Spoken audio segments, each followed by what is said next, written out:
하나님 말씀 출애굽기 4장 24절로 31절 말씀인데, 유치부 찬양인도 어떻게 했어요? 여기 앞에 자막도 없는데 미리 얘기를 해줘야 되는데, 오늘 유치부 선생님들이 찬양인도를 하는 모습에서 딱 올라오면서 느끼기를, 야, 새벽에 이쁜 사람은 진짜 이쁘구나, 새벽에 잘생긴 사람은 진짜 멋있구나, 그런 생각을 했는데, 아주 옷을 맞춰 입고 예쁘게 또 은혜롭게 찬양을 해서 너무 감사합니다.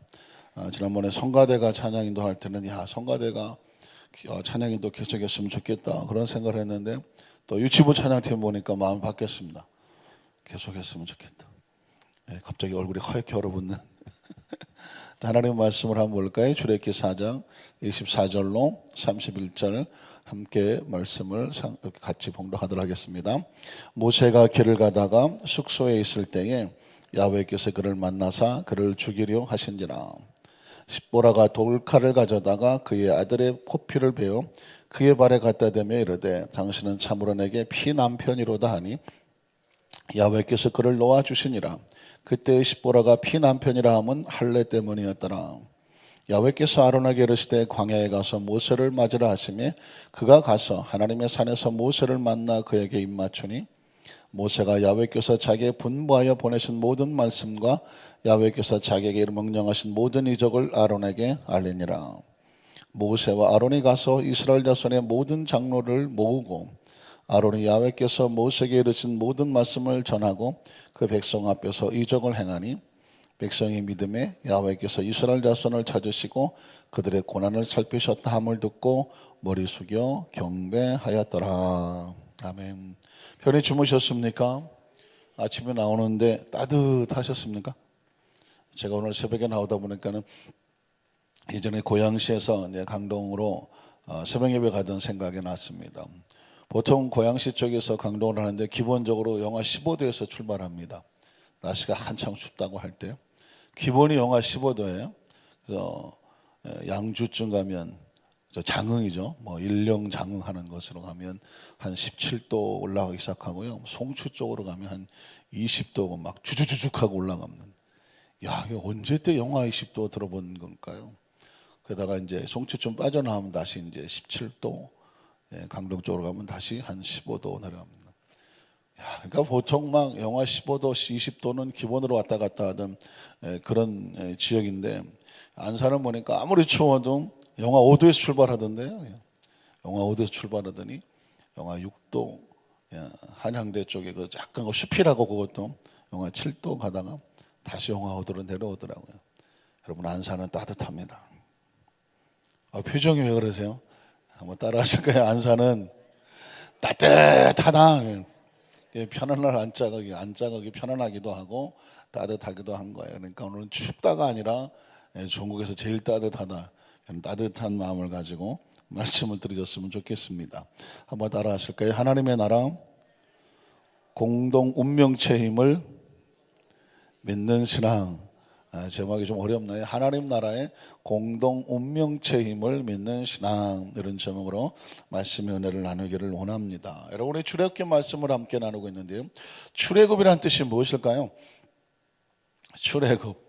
예전엔 출애굽기에서 이게 한 단어인 줄 알고 이게 무슨 말인가 어렸을 때 그랬던 기억이 나는데, 출애굽, 출 나온다는 것이죠. 어디서 나오나요? 애굽에서 나오는 기록을 말할 때 출애굽기라고 말합니다.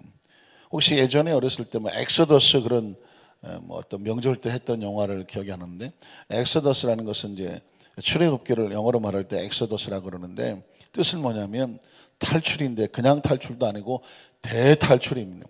생각해 보십시오. 300만이 애굽에서 나오는 것인데, 나오는 것도 아니고 탈출을 하는 것입니다. 그러니까 그냥 탈출이 아니라 대탈출이죠.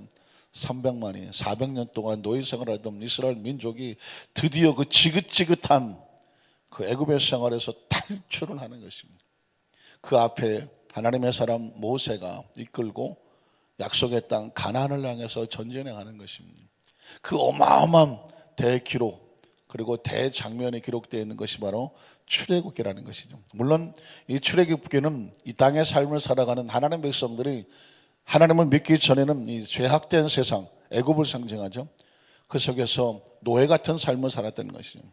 우리가 알던 모르던 죄의 노예가 되고 세상의 노예가 되고 육신의 노예가 살았던 그 육신의 자녀들이 예수 그리스도를 구주로 믿고 탈출을 하는 거죠. 예수를 믿는 것은요, 세상에서 탈출해서 어디로 가는 것입니까? 하나님의 나라로 달려가는 탈출입니다. 그래서 여러분, 신앙이란 뭐냐? 탈출하는 것입니다. 한번 따라 하실까요? 신앙이란, 예수를 믿는다는 것은 탈출하는 것이다. 세상에서 탈출하고 죄에서 탈출하고 마귀의 손에서 탈출하고 육신의 성욕에서 탈출하고 하나님의 나라, 하나님의 영역, 그 속으로 우리가 달려가는 과정을 뭐라고 말하느냐? 신앙이라고 하고 예수를 믿는다고 말하는 것입니다. 그래서 여러분, 출애굽기라고 하는 것은 1장부터 40장까지 그런 큰 패러다임을 가지고 그렇게 말씀을 접근하고, 그러면 우리가 세상에서 나와서 어떤 과정을 겪어가는가라는 것을 머릿속에 그리면서 말씀을 접근하게 되는 것이죠. 그래서 여러분, 우리는 지난 장면에 그 애굽의 노예 손께서 처절하게 부르짖는 이스라엘 백성의 부르짖음도 들었고, 그리고 그들을 건져내시기 위해서 이미 80년 전에, 하나님의 계획은 이미 80년 전에 모세라고 하는 지도자를 준비시키고 훈련시키시고 교육시키고 예비하신 것을 보게 되죠. 그리고 때가 되면 하나님께서 모세를 세우셔서 이스라엘 백성들을 이끌어내시기 위해서 애굽으로 모세를 보내는 장면이 나옵니다. 어렵게 모세의 마음에 하나님의 마음을 주시고 하나님의 지팡이를 들게 하시고 출발했는데 예상치 못한 장면이 나오고 있습니다. 여러분, 혹시 성경에 이런 본문이 나왔다는 것을 혹시 보신 적 있나요? 하나님께서 그 어마어마한 것을 준비하셨는데 갑자기 정말 느닷없이 벼랑간 모세를 잡아서 죽이겠다라고 하는 장면이 나오고 있습니다. 그래서 우리 첫 번째로 생각할 것은 뭐냐면, 모세라고 할지라도 하나님의 명령을 어기면 죽는다라고 하는 것을 깨닫게 됩니다. 자, 어떤 내용이 있을까요? 출애굽기 4장 24절을 보면 모세가 길을 가다가 숙소, 여관이라고 할 수도 있고요, 가다가 이제 머물러서 하룻밤 자고 가는 그런 장소에 있을 때에 야훼께서 그를 만나서 그를 죽이려고 하셨다라는, 정말 예상치 못한 장면이죠.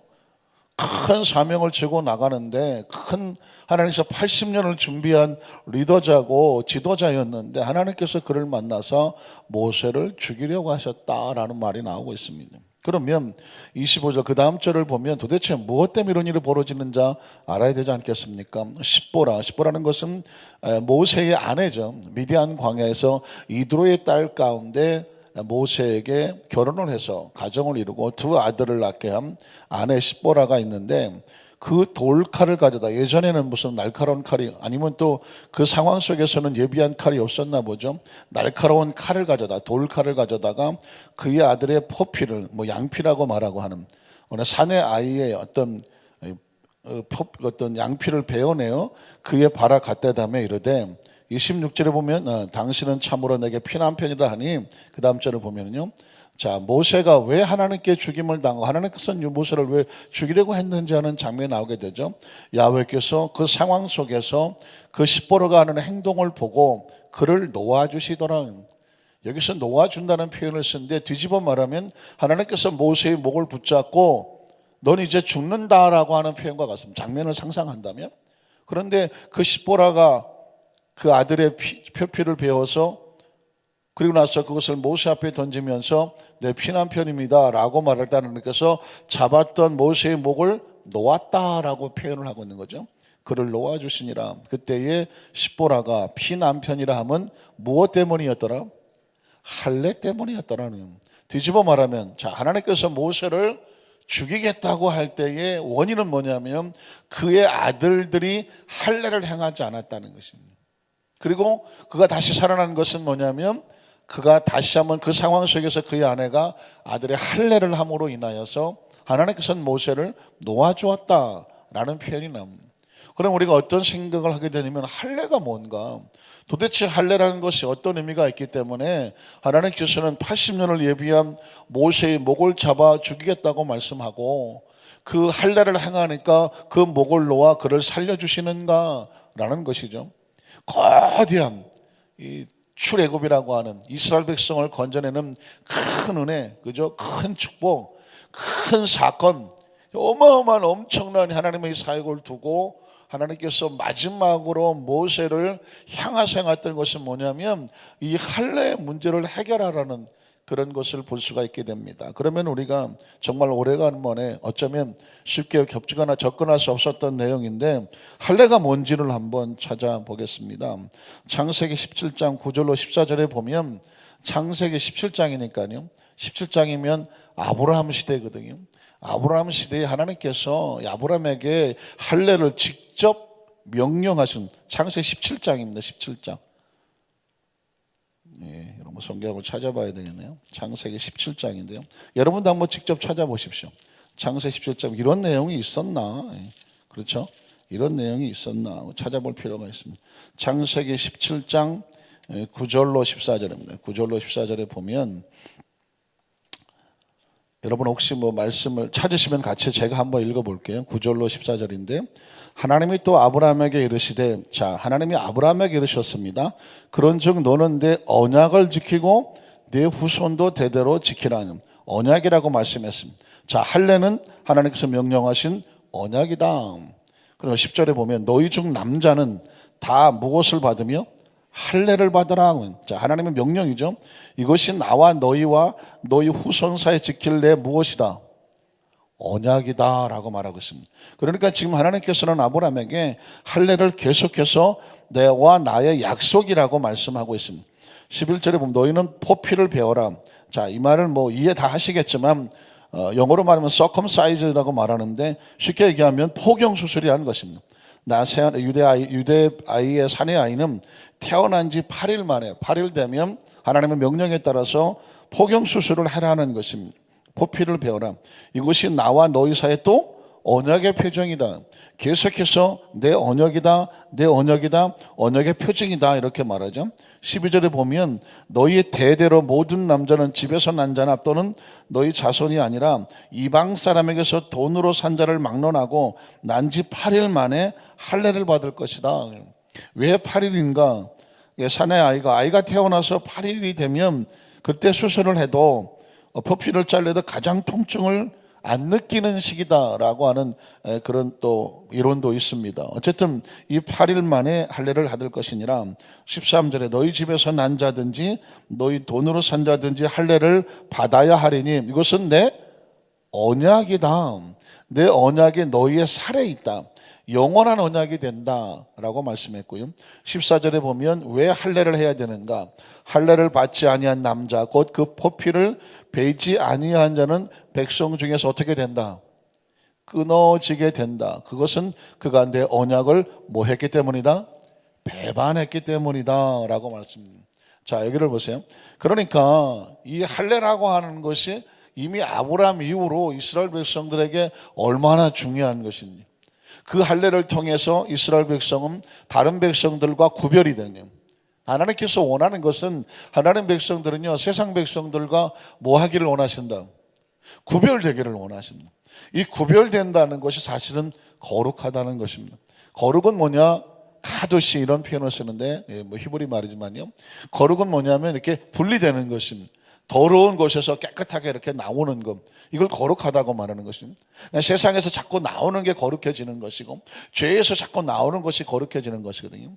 그러니까 이스라엘 백성들에게 이 할례를 행하게 함으로 말미암아 내 몸에 하나님의 약속을 새기는 거죠. 아, 우리가 하나님의 약속된 선택된 백성이니까 세상에 자꾸 나와야 되는구나, 거룩하고 성별되어야 되는구나. 그런데 이 약속을 행하지 아니하면 어떻게 되느냐? 하나님 백성에서 끊어진다고 하는 것입니다. 그런데 모세에게는 두 아들이 있었습니다. 게르솜과 엘리에셀이라고 하는 두 아들을 이 시보라라고 하는 아내를 통해서 미디안에서 낳았습니다. 그런데 그 자료에 보면 이 게르솜은 태어나자마자 그 모세는 어머니가 유대 사람이니까 그 양식에 따라서 아들을 낳은 지 8일 만에 할례를 행한 것으로 기록되어 있습니다. 이 시보라라고 하는 여자는 이방 여자거든요. 한 번도 그런 걸 본 적이 없습니다. 그래서 보니까 아이가 태어났는지 8일 만에 모세가 할례를 행한단 말이에요. 근데 처음에는 그게 무슨 뜻인지도 모르고 그 아내 시보라는 얼떨결에 큰아들 게르솜은 할례를 행했습니다. 그런데 그것을 아는 아빠 모세 입장에서는 당연한 것이지만 시보라라고 하는 이방 여인이 보면 기가 막힌 것입니다. 태어난 지 8일밖에 안 된 그 피덩어리에게 칼을 갖다 대서 그 표피를 잘라내고 이런 의식이 도무지 이해가 되지 않는 것이죠. 그래서 둘째 아들 엘리에셀을 낳았을 때는 아마 그 아내 시보라가 강력히 항의를 한 것 같습니다. 그리고 반대를 한 것 같고 결국 모세가 둘째 아들 엘리에셀은 할례를 행하지 못한 기록으로 나와 있습니다. 그런 상태에서 그 두 아들을 데리고 시보라와 함께 애굽으로 가서 이스라엘 백성을 건져내려고 하니까 집안이 먼저 안정이 안 되는 것입니다. 집안이 하나님 말씀의 약속에 순종이 안 되어 있고, 그리고 모세는 하나님의 소명을 받고 나가서 이스라엘 백성을 건져내려고 간다고 하지만 이 시보라라는 아내는 도무지 이해가 되지 않고 모세를 따라가고 싶은 생각도 없고, 그리고 아직은 어린 두 아들을 데리고 간다는 것이 만만한 일이 아니라 계속 그 안에 가정에 분란적이 있는 모습으로 보여지고 있습니다. 그러니까 큰 일을 앞두고 가정이 하나가 되지 않으니까 뭐가 안 되는 거예요? 사역이 안 되는 것입니다. 그래서 이 성경 본문은 이 출애굽 과정에 모세가 이스라엘 백성에 가서 바로의 군대와 싸워야 되는 과정 가운데 기본적으로 가정이 하나가 되어야 되는 모습을 보여줍니다. 하나님께서 모세를 잡아서 죽이려고 했다고 말하고 있습니다. 잘못된 것은 그 집안이 하나가 되지 않으니까 가장의 위기를 만나게 됩니다. 그러니까 비로소 거기서 시보라가 정신이 번쩍 나는 거죠. 자신이 무엇을 잘못했는지를 깨닫게 되면서 스스로 둘째 아들 엘리에셀의 할례를 자신이 행해버리는 것입니다. 할례를 행했다는 얘기를 보니까 하나님 말씀에 순종합니다. 그리고 남편이 믿는 하나님, 그 신앙적으로 하나가 되어지고, 그리고 그의 아들들이 하나로 하나님의 약속 속에 들어오게 되는 이 과정이 필요한 것입니다. 이 과정이 되니까 하나님이 비로소 모세를 놓아주었더라라고 하는 표현을 하게 됩니다. 여러분 마찬가지로 신앙 속에는 가정이 하나 되는 것 중요한데, 왜 그러냐면 가정은 공동 운명체인 것입니다. 아내는 편안한데 남편이 괴롭다? 그 가정이 평안할 수 있을까요? 절대 평안하지 않습니다. 아내가 병들면, 마음이 병들면 남편도 멀쩡한 것 같지만 병들어가는 것이죠. 부모의 신앙이 병들어가면 자식들이 잘 될 리가 없는 것이죠. 마찬가지로 자식들이 무언가 잘못되어 병들어가면 부모의 마음 자체도 역시 편안하지 않은 것이고 영적으로 보면 아주 위험한 상황이죠. 그러니까 하나님의 공동체는, 특별히 가족들은 어떻게 되느냐, 부부간에, 부모 자식 간에 하나님의 말씀의 약속 안에 들어와서 하나가 돼야 되고 안정이 돼야 되고 평안해야 됩니다. 그래야 어떻게 되느냐, 하나님의 그 가정을 가지고 사용하실 수가 있고 축복하실 수가 있고 맡길 수가 있는 것입니다. 그게 하나가 되니까 이제 그 다음 장면을 보면 둘째로 볼 수 있는 것은 뭐냐면, 이제 하나님의 가족의 공동체는 서로 손을 잡고 같이 살고 같이 복을 받는다. 거기서 나오는 것이 뭐냐면 하나님의 공동체는 첨가될 단어 공동 운명체임을 알아야 되는 것입니다. 우리 그런 거 잘 모를 수가 있습니다. 우리 교회는요, 공동체라는 표현을 많이 쓰죠. 하나님 안에서의 공동체, 같이 천국을 가는 공동체. 그러나 더 중요한 단어는 뭐냐면 공동 운명체라는 것을 알아야 돼요. 공동체는 함께 한다는 의미이고, 공동 운명체는요, 같이 운명을 같이 한다는, 누가 살면 같이 살고 누가 죽으면 같이 죽는다라고 하는 이 운명체라는 신앙이 아주 중요한 것입니다. 여러분 성경을 한번 볼까요? 출애굽기 4장 27절로 28절을 보면 야훼께서 아론에게 이르시되 광야에 가서 모세를 말하자. 여러분 아시는 것처럼 아론은 모세의 형이죠. 하나님께서 모세를 내보낼 때에 아론을 붙여서 그의 입이 되게 한다고 말했습니다. 아론이 가서 하나님의 산에서 모세를 만나 그에게 입 맞추니 자기들끼리 인사하는 어떤 양식이고요. 모세가 야훼께서 자기에게 분부하여 보내신 모든 말씀과 야훼께서 자기에게 행하신 또 명령하신 모든 이적을 아론에게 알리니라. 자, 모세와 아론이 하나가 됐죠. 사역을 하면서 모세 아론은 사역으로 하나가 된 것입니다. 자, 그 다음에 29절 31절에 보면 그 다음에 이제 이스라엘 백성이 어떻게 나오냐가 중요하죠. 모세와 아론이 가서 이스라엘 자손의 모든 장로들, 원로들이죠, 장로들을 모으고 아론이 야훼께서 모세에게 이르신 모든 말씀을 전하고 그 백성 앞에서 이적을 행하니, 하나님 능력을 행하니 백성이 믿으며 야훼께서 이스라엘 자손을 찾으시고 그들의 고난을 살피셨다함을 듣고 머리 숙여 경배하였더라. 자, 이게 무슨 뜻일까요? 하나님께서 이스라엘 백성을 건져내기 위해서 그 다음 장면이 뭐가 있을까요? 10가지 재앙을 막 이제 바로의 마음이 강팍해지고 그들을 건져내기 위해서 10가지 재앙이 애굽에 쏟아져 내릴 것입니다. 그 재앙이 쏟아내리기 전에 이스라엘 공동체는 뭐가 되어야 되냐면 운명체가 되어야 되는 거예요. 하나가 되어야 되는 것이거든요. 그래야 하나님께서 이를 행하실 수가 있습니다. 자, 그래서 보니까 모세의 가족이 하나가 되고 모세와 아론이 사역으로 하나가 되고, 그리고 그 말씀을 전했더니 이스라엘 백성이 모두가 하나님 말씀에 순종하면서 하나가 됐습니다. 이 얘기는 뭐냐면 그 중에서 하나만 빠져도 가정이 무너지고 뭐가 무너질까요? 공동체가 무너지는 것입니다. 굉장히 중요한 말, 성경 속에 잘 거론되지 아니하고 설교 속에 잘 거론되지 않는 말씀일 수가 있는데, 이렇게 강해를 하다가 보면 숨겨져 있는 하나님의 마음을 발견하게 되는데, 너희는 천국을 가되 함께 가는 공동체며 공동 운명체다라는 것을 말씀하고 있습니다. 자, 모세가 무너지면 아론이 무너지는 것이고, 아론이 무너지면 이스라엘 백성은 지도자가 없으니까 무너지는 것입니다. 반대로 모세와 아론이 아무리 열심히 하려고 하더라도 그 백성들이 하나가 돼서 함께 손잡아 주지 아니하면 하나님께서 그 다음 사역을 할 수가 없는 것이죠. 그래서 하나님의 사역은요, 이렇게 스텝 바이 스텝 한 계단을 올라가는 것과 같아요. 모세의 가정이 하나가 되어지고, 모세와 함께 사역을 돕는 아론이 하나가 되어지고, 그리고 사역자들과 함께 이스라엘 백성이 하나가 되어지니까 비로소 뭐가 됩니까? 앞으로 나아갈 수 있는 준비가 되어지는 것이죠. 그래서 이스라엘 백성들이 애굽에서 나가게 해주십시오, 가나안을 주십시오, 우리가 멀리 있는 것을 자꾸 구하긴 하지만 멀리 있는 곳을 가기 위해서 저 유명한 속담이 하나 있죠. 천리길도 한 걸음부터 가는 거예요. 그래서 말씀을 정리하기를 원합니다. 신앙생활의 가장 중요한 것은 우리 한 사람이 하나님과의 관계가 1대1로 잘 이루어지는 것이죠. 이건 뭐 두말할 것도 없어요. 그러나 그 다음 중요한 것은 뭐냐면 가정도 하나가 돼야 돼요. 가정을 살려야 되고 공동 운명체라는 사실을 알아야 돼요. 그래서 내가 아프면 나 혼자 아픈 것이 아니라 가족이 아프고, 또 가족 모두가 평안하고 건강해야 하나님께서 가정에 뭘 맡길 수가 있는 것이고, 교회도 마찬가지예요. 교회는요, 한 사람 한 사람이 하나님 앞에서 1대1로 잘 맡은 바 사명을 가지고 서줘야 되고, 만약에 그 공동교회 안에서 누군가 한 사람이 영적으로 병들거나 상처 있고 깨지고 무너지면 그 전체가 같이 아파해요.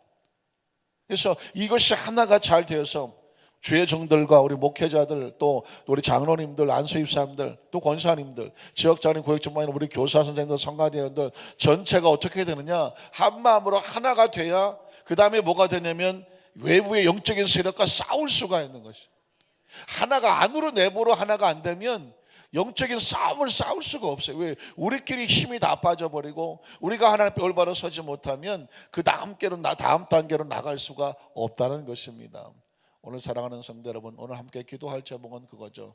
하나님, 한 사람 한 사람, 아이 나는 괜찮아, 나 혼자 게을르든가, 아이 나 혼자 빠졌다, 아이 나 혼자 열심히 한테, 그게 아니죠. 한 사람 한 사람이 최선을 다해서 짐을 져줘야 돼요. 힘을 써줘야 돼요.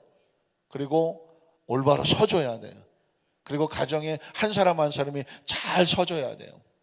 그러니까 공동체도요, 가정으로 이루어지지 않았습니까? 가정들이 다 잘 서줘야 돼요. 힘을 내줘야 돼요. 그리고 그것이 우리도 더 나가서 우리가 큰 가족이라는 사실을 아셔야 돼요. 한번 따라하실까요? 우리 교회는 하나님 나라의 공동 운명체 가족입니다. 우린 가족이에요. 어쩌면 가족보다 더 많이 볼 때도 있지 않습니까? 우리가 가족이라는 사실을 알아야 돼요. 그래서 누가 아프고 힘든 거면 내버려 두는 것이 아니라 발벗고 나가서 같이 자꾸 살려야 돼요. 이렇게 세워줘야 돼요. 더불어 같이 가져야 돼요. 그래야 우리 모습이 하나님 나라 가는 동안에 천국, 가족, 공동체며 운명체라는 사실을 알고 같이 힘써주고 같이 손잡아줄 때 비로소 우리 교회가 더 앞으로 달려나갈 수 있고 그 다음 단계 하나님의 일을 행하실 수 있다. 그래서 여러분 오늘 성경 본문에 이제 다음 장면은 뭘까요? 이스라엘 백성이 공동적으로 하나가 잘 되어주니까 이제 외부적으로 10가지 재앙을 쏟아낼 수 있는 하나님의 일이 펼쳐지게 되는 것입니다. 오늘 하루도 하나님과의 관계가 잘 회복이 되셔서 잘 동행이 되셔서 그 다음 단계로 멋지게 나가실 수 있는 우리 성도님 되시기를 주님의 이름으로 축복합니다.